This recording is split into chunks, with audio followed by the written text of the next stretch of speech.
ಎಲ್ಲರಿಗೂ ನಮಸ್ಕಾರ. ಕರ್ನಾಟಕ ಪರೀಕ್ಷಾ ಪ್ರಾಧಿಕಾರದ ಅಡಿಯಲ್ಲಿ ನಡೆಯುತ್ತಿರುವಂತಹ ಸಿವಿಲ್ ಪೊಲೀಸ್ ಕಾನ್ಸ್ಟೇಬಲ್ ಹುದ್ದೆಯ ನೇಮಕಾತಿಯ ಅರ್ಜಿ ತಿದ್ದುಪಡಿ ಬಗ್ಗೆ ಈ ಒಂದು ವಿಡಿಯೋದಲ್ಲಿ ಮಾಹಿತಿಯನ್ನು ತಿಳಿಸ್ಕೊಡ್ತಾ ಇದ್ದೀನಿ. ವಿಡಿಯೋನ ಪೂರ್ತಿ ನೋಡಿ ಮಾಹಿತಿಯನ್ನು ತಿಳ್ಕೊಳ್ಳಿ.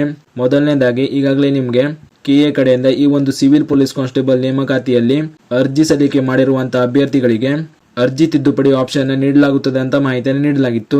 ಇದೇ ವಿಷಯಕ್ಕೆ ಸಂಬಂಧಿಸಿದಂತೆ ಇದೀಗ ಇಂದು ಅಂದ್ರೆ ಜುಲೈ 10, 2026ರಿಂದ ಈ ಒಂದು ಸಿವಿಲ್ ಪೊಲೀಸ್ ಕಾನ್ಸ್ಟೇಬಲ್ ಹುದ್ದೆಗೆ ಅರ್ಜಿ ಸಲ್ಲಿಕೆ ಮಾಡಿರುವಂತ ಅಭ್ಯರ್ಥಿಗಳ ಅರ್ಜಿಯನ್ನ ತಿದ್ದುಪಡಿ ಮಾಡ್ಕೊಳ್ಬಹುದಾಗಿರ್ತದೆ.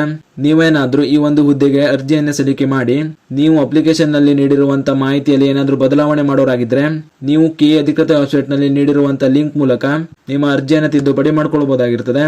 ಆದ್ದರಿಂದ ಮೊದಲಿಗೆ ನೀವು ಅರ್ಜಿಯನ್ನು ತಿದ್ದುಪಡಿ ಯಾವ ರೀತಿ ಮಾಡ್ಕೊಳ್ಬೇಕು ಅಂತ ನೋಡೋದಾದ್ರೆ ನೀವು ಮೊದಲಿಗೆ ಕೆಎ ಅಧಿಕೃತ ವೆಬ್ಸೈಟ್ ನ ಓಪನ್ ಮಾಡ್ಕೊಳ್ಬೇಕಾಗಿರ್ತದೆ. ಕೆಎ ಅಧಿಕೃತ ವೆಬ್ಸೈಟ್ ನ ಓಪನ್ ಮಾಡ್ಕೊಳ್ಳಿಕ್ಕೆ ನಾನು ಡೈರೆಕ್ಟ್ ಲಿಂಕ್ ನ ಡಿಸ್ಕ್ರಿಪ್ಷನ್ ನಲ್ಲಿ ಹಾಕಿರ್ತೀನಿ.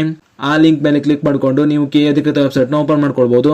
ಓಪನ್ ಆದ್ಮೇಲೆ ಇಲ್ಲಿ ಮೇಲ್ಗಡೆ ಕಾಣಿಸ್ತಾ ಇರೋ 3 ಲೈನ್ಸ್ ಮೇಲೆ ಕ್ಲಿಕ್ ಮಾಡಿ. 3 ಲೈನ್ಸ್ ಮೇಲೆ ಕ್ಲಿಕ್ ಮಾಡಿದ್ಮೇಲೆ ಈ ತರ ಆಪ್ಷನ್ ಗಳು ಬರುತ್ತೆ. ಇಲ್ಲಿ ನೇಮಕಾತಿ ಆಪ್ಷನ್ ಮೇಲೆ ಕ್ಲಿಕ್ ಮಾಡ್ಕೊಳ್ಳಿ. ನೇಮಕಾತಿ ಆಪ್ಷನ್ ಮೇಲೆ ಕ್ಲಿಕ್ ಮಾಡಿದ್ಮೇಲೆ ಹಲವಾರು ನೇಮಕಾತಿಯ ಆಪ್ಷನ್ ಗಳು ಬರುತ್ತೆ. ಇಲ್ಲಿ ಕೆಳಗಡೆ ಸಿವಿಲ್ ಪೊಲೀಸ್ ಕಾನ್ಸ್ಟೇಬಲ್ ನೇಮಕಾತಿ 2026 ಅಂತ ಒಂದು ಆಪ್ಷನ್ ಇದೆ. ಈ ಆಪ್ಷನ್ ಮೇಲೆ ಕ್ಲಿಕ್ ಮಾಡ್ಕೊಳ್ಳಿ. ನೀವೇನಾದ್ರೂ ನಾನ್ ಎಜುಕೇಟೆಡ್ ಒಂದೊಂದು ಜಿಲ್ಲೆಗಳಿಗೆ ಅರ್ಜಿ ಸಲ್ಲಿಕೆ ಮಾಡಿದ್ರೆ ಇಲ್ಲಿ ಮೊದಲನೇ ಲಿಂಕ್ ಮೇಲೆ ಕ್ಲಿಕ್ ಮಾಡ್ಕೊಳ್ಳಿ. ಇಲ್ಲ ನೀವು ಕಲ್ಯಾಣ ಕರ್ನಾಟಕ ಜಿಲ್ಲೆಗಳಿಗೆ ಅರ್ಜಿ ಸಲ್ಲಿಕೆ ಮಾಡಿದ್ರೆ ಎರಡನೇ ಆಪ್ಷನ್ ಮೇಲೆ ಕ್ಲಿಕ್ ಮಾಡ್ಕೊಳ್ಳಿ. ಕ್ಲಿಕ್ ಮಾಡಿದ್ಮೇಲೆ ಈ ತರ ಇನ್ನೊಂದು ಪೇಜ್ ಓಪನ್ ಆಗಿ ಬರುತ್ತೆ. ಇಲ್ಲಿ ಮೇಲ್ಗಡೆ ಸಿವಿಲ್ ಪೊಲೀಸ್ ಕಾನ್ಸ್ಟೇಬಲ್ ಅರ್ಜಿ ತಿದ್ದುಪಡಿ ಲಿಂಕ್ ಅಂತ ಒಂದು ಆಪ್ಷನ್ ಇದೆ. ಈ ಲಿಂಕ್ ಮೇಲೆ ಕ್ಲಿಕ್ ಮಾಡ್ಕೊಳ್ಳಿ. ಕ್ಲಿಕ್ ಮಾಡಿದ್ಮೇಲೆ ಈ ತರ ಇನ್ನೊಂದು ಪೇಜ್ ಓಪನ್ ಆಗಿ ಬರುತ್ತೆ. ಇಲ್ಲಿ ಮೇಲ್ಗಡೆ ಹಂತ 1 ಕರ್ನಾಟಕ ರಾಜ್ಯ ಪೊಲೀಸ್ ಇಲಾಖೆಯ ಅರ್ಜಿಯನ್ನ ತಿದ್ದುಪಡಿ ಮಾಡಿ ಅಂತ ಒಂದು ಆಪ್ಷನ್ ಇದೆ. ಈ ಲಿಂಕ್ ಮೇಲೆ ಕ್ಲಿಕ್ ಮಾಡ್ಕೊಳ್ಳಿ. ಕ್ಲಿಕ್ ಮಾಡಿದ್ಮೇಲೆ ಈ ತರ ಇನ್ನೊಂದು ಪೇಜ್ ಓಪನ್ ಆಗಿ ಬರುತ್ತೆ. ನೀವು ಈ ಹಿಂದೆ ಅರ್ಜಿ ಸಲ್ಲಿಕೆ ಮಾಡುವಾಗ ನಿಮ್ಗೆ ಒಂದು ಅಪ್ಲಿಕೇಶನ್ ಐಡಿ ಬಂದಿರುತ್ತೆ. ಆ ಅಪ್ಲಿಕೇಶನ್ ಐಡಿನ ಇಲ್ಲಿ ಎಂಟರ್ ಮಾಡ್ಕೊಳ್ಳಿ. ನಂತರ ನಿಮ್ಮ ಡೇಟ್ ಆಫ್ ಬರ್ತ್ ನ ಎಂಟರ್ ಮಾಡ್ಕೊಂಡು ಕೆಳಗೆ ಕಾಣೋ ಕ್ಯಾಪ್ಚರ್ ಕೋಡ್ ನ ಕೂಡ ಎಂಟರ್ ಮಾಡಿ ಜನರೇಟ್ OTP ಮೇಲೆ ಕ್ಲಿಕ್ ಮಾಡ್ಕೊಳ್ಳಿ. ಜನರೇಟ್ OTP ಮೇಲೆ ಕ್ಲಿಕ್ ಮಾಡಿದ್ಮೇಲೆ ನೀವು ಅರ್ಜಿಯಲ್ಲಿ ನೀಡಿರುವಂತ ಮೊಬೈಲ್ ನಂಬರ್ಗೆ ಒಂದು OTP ಹೋಗಿರುತ್ತೆ. ಜೊತೆಗೆ ನೀವು ಸಲ್ಲಿಸಿರುವಂತ ಮೊಬೈಲ್ ನಂಬರ್ಗೆ ವಾಟ್ಸ್ಆಪ್ ಅಕೌಂಟ್ ಏನಾದ್ರು ಇದ್ರೆ ಆ ವಾಟ್ಸ್ಆಪ್ ಅಕೌಂಟ್ಗೂ ಕೂಡ ಒಂದು OTP ಹೋಗಿರುತ್ತೆ. ಆ OTP ನ ಇಲ್ಲಿ ಎಂಟರ್ ಮಾಡ್ಕೊಂಡು ಸಬ್ಮಿಟ್ ಮಾಡ್ಕೊಳ್ಳಿ.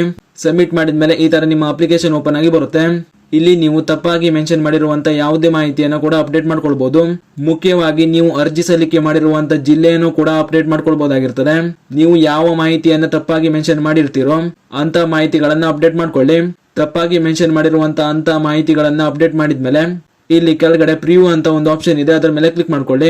ಪ್ರಿವ್ಯೂ ಮೇಲೆ ಕ್ಲಿಕ್ ಮಾಡಿದ್ಮೇಲೆ ನೀವು ಅಪ್ಲಿಕೇಶನ್ ನಲ್ಲಿ ನೀಡಿರುವಂತ ಮಾಹಿತಿಗಳು ಈ ರೀತಿ ಶೋ ಆಗುತ್ತೆ. ಇಲ್ಲಿ ನೀವು 1 ಅಥವಾ 2 ಬಾರಿ ಸರಿಯಾಗಿ ಮೆನ್ಷನ್ ಮಾಡಿರುವಂತ ಮಾಹಿತಿಗಳನ್ನ ಚೆಕ್ ಮಾಡ್ಕೊಳ್ಳಿ. ಯಾಕಂದ್ರೆ ನೀವು ಮತ್ತೆ ತಪ್ಪನ್ನ ಮಾಡಿದ್ರೆ ಮುಂದೆ ನಿಮ್ಗೆ ಮತ್ತೆ ಅಪ್ಲಿಕೇಶನ್ ಎಡಿಟ್ ಮಾಡ್ಕೊಳ್ಳಿಕ್ಕೆ ಆಗೋದಿಲ್ಲ.